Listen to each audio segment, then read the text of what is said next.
can start working. Now, the developer has received the business process from the business analyst, and he can start coding a lot of Java logic into it. And he typically does this, like Tom already explained, in his favorite IDE like Eclipse or NetBeans or IDEA, I don't know. So what I'm going to show you now is that since GBPM is fully Java, so we don't have a monolithic server, we don't have a specific language, it's just all Java. I'm going to show you that testing these business processes in GBPM is in fact exactly the same as testing regular Java code. So we start in Eclipse with the same process as before, and now the developer has added some custom business logic, like calculating the quote, like checking the balance of the customer, and he added a lot of XML here and there to do whatever he wants. So, and now we're going to just run this like a unit test. So we have a test class, a basic JUnit test class, which extends the GBPM test case, which extends then the JUnit test case. So, and what we do here is, this is the test method, so I'm going to pause here for a bit. So what we do here is we just do the same as Tom explained. We take our process, the first 3 lines, we deploy it to the system. Then we start a new process, and then we just do assertions, like we do all the time with regular JUnit tests. So if you know JUnit testing, or test-ng testing, or whatever test framework you know, you can just copy this to GBPM development. So there's nothing fancy going on here, which is good, since you don't have to learn anything new. So we're going to run the test, fingers crossed. Of course, this is a movie, so it's going to be green. Okay, so you see that there is a lot of, the GBPM engine gives you a lot of logging feedback.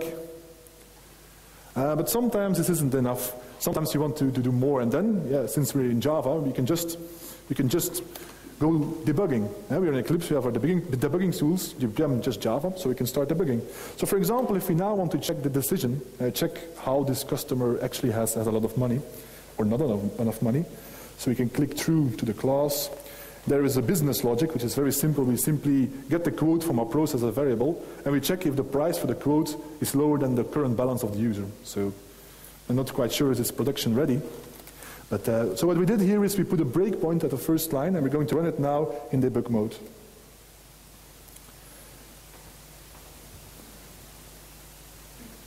And there it is. So if you know how to debug, you know how to debug your business processes.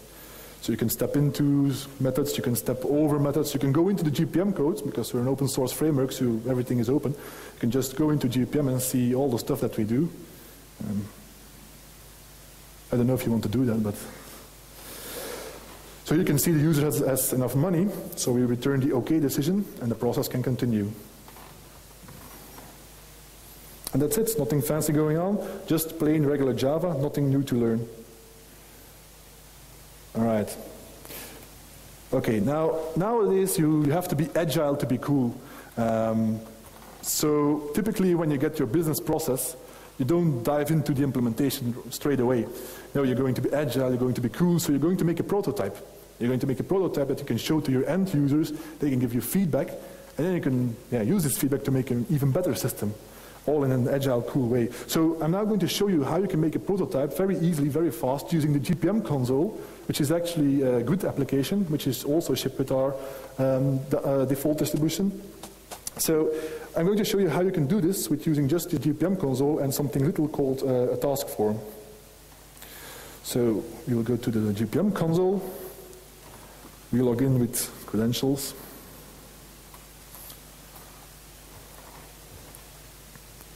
And there you have it. This is a GBPM console, so now we're going to take a look. We have a ticket process deployed to our system. You can start this. Okay. Wow. This is the first task form. I'm going to pause here a bit. Now, a task form is just a basic emulation of input-output towards the users.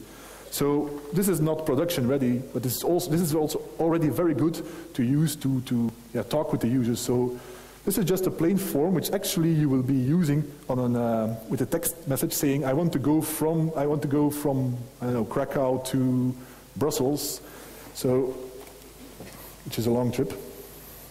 So I'm now going to show you how you can link this together. So the start activity, which I'll probably highlight, yes.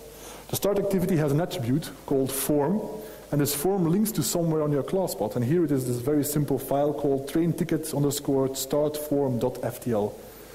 So we're going to take a look at this form. There it is. This is a very basic form. Everybody can write this, I think, here in the room today. This is just plain HTML. Every variable that you use here will be stored as a process variable into your process. So if we fill it in, we're not going from Krakow now, but from Brussels to Antwerp. I just give a cell phone number 1, 2, 3, 4 until 9. I submit the query. Now we have an active process. So if you take a look at the diagram, as Tom explained you, we're now waiting for new input from the customer. If you take a look at the data, you can see that he stored Antwerp and Brussels as a process variable. And if you take a look at our task list, we don't have any task for us ready. So we need to log out of the system and log in again as the phone number we just gave in. So in this task list, you will see there is a new task waiting for us, like accept quote, as to be expected. So we say complete it, and you get the exact message that you will get on your text message mobile phone with saying, from Antwerp to Brussels is very cheap, €3.92 or something. So you say, okay, that's good for me. So Joram, if you pause for a second there, the interesting part about this feature is that it's not really the live thing, it's not with your mobile phone, but you can actually write these forms and these processes in a matter of hours.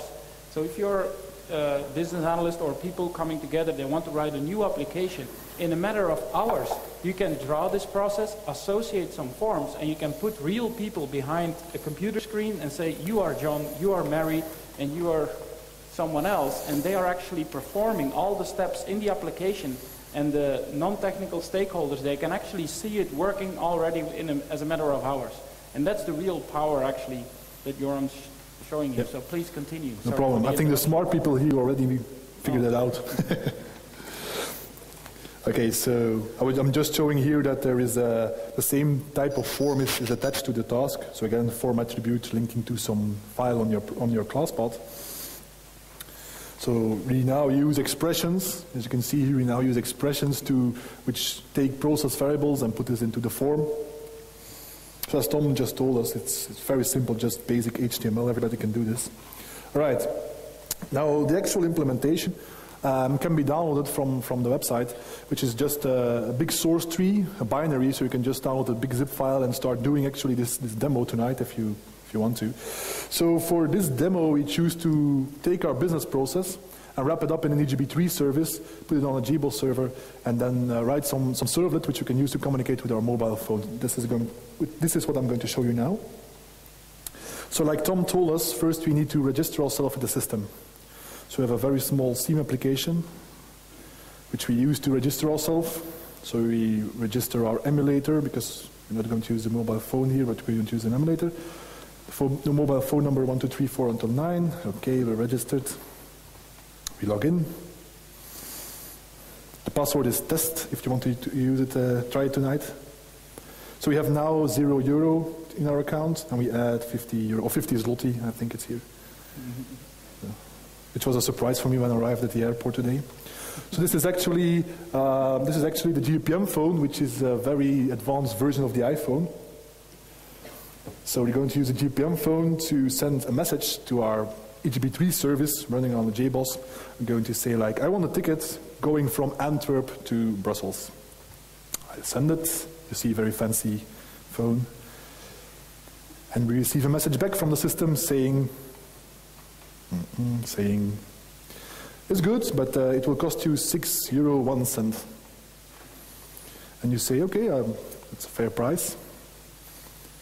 I say accept, and the number you get, you send it back to the system. And there you have it. You get a message back saying, thank you for driving with GPM on Rails.